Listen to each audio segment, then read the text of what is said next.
Okay, here's a bath interferometer. Over here on the left, this is the laser. Turn it on now. The laser module shines into this beam splitter cube right here. The beam splitter cube sends one beam out this way, one passes through the splitter, and this mirror sends a beam out that way. Here in the front of it we have a small little diverging lens that's going to diverge the beam off to the mirror under test, and the mirror under test will eventually send the beam back through the diverging lens and come back out through the tube, and we'll be able to see an interferogram here in the back side.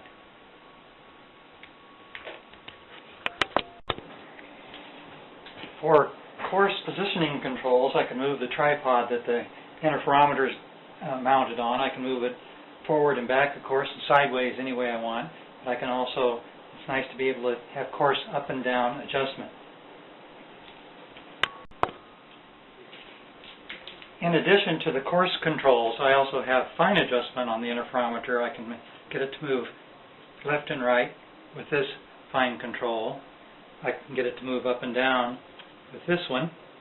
And I can get it to go to and from the mirror with this control. All of them make it very easy to help set up the interferometer and get it positioned nicely for taking interferograms.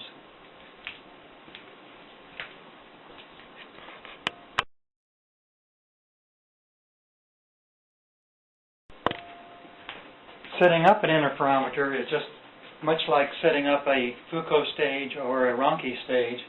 We have our mirror set up here, interferometer set up here, and the laser beam will shine off, and we'll align it so we can see one of the beams hitting the mirror there.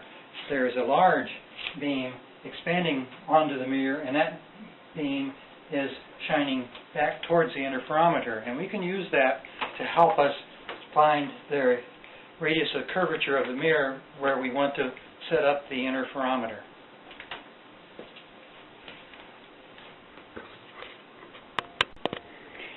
Okay, now I have the interferometer beam hitting the mirror, and the return beam is coming back, and I on purpose have had it set up so the interferometer is actually way too close to the mirror, but you can see the outline of the mirror, which in this case is a small Cassegrain primary with a hole in the middle of it. And you can see it being focused here, and as I move it back further and further back here, it gets smaller and smaller, and so our radius of curvature was going to be probably about right here is where we want to set the interferometer. So I'm going to try to move it back there right now.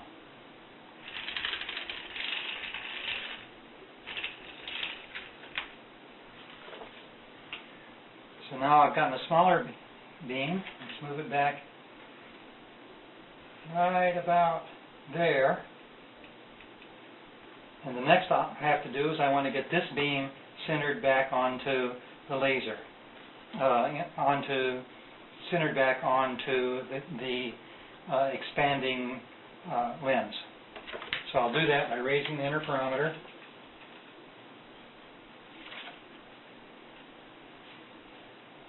It's over here to the right now. I'll move the interferometer to the left. Now you can see that there's the return. Actually, this is easier than setting up a Foucault because we have beams coming back to us so we can see already. And there I have the beam close to where I want it to be right now for the first phase of the setup. In the next scene of the video, I'm going to be adjusting using the fine controls that I showed earlier on the interferometer. I'll be using those to adjust the output of the interferometer to get an interferogram.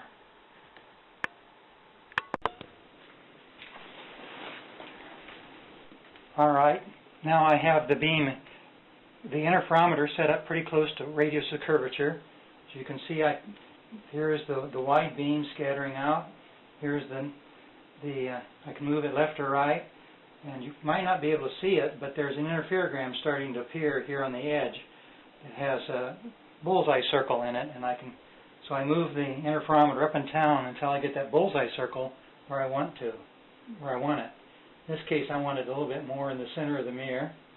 I want to enlarge it, so I'm going to move the interferometer either backwards, see if it expands. No, it gets smaller, so I'll try moving the interferometer towards the mirror.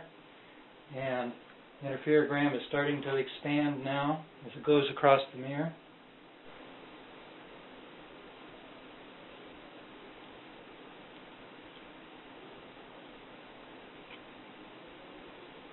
I've had to move the interferometer a bit more and more towards the mirror. Now we're getting pretty good interferogram that we could take a picture of by putting our camera back here at the back. Take a picture of the interferogram and analyze it. You can see as I touch things, the interferogram moves around a bit.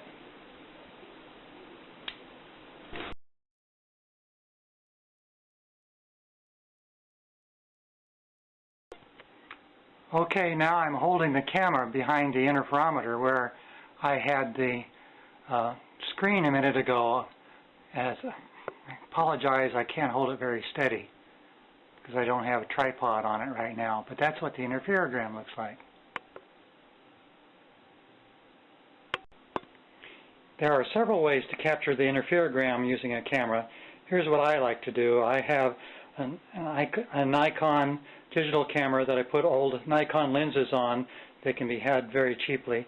And I use that camera with a zoom lens of about 100 millimeter zoom lens to capture my interferograms. Okay, that's all I have for now. I just wanted to show you how to set up a bath interferometer and how to use it.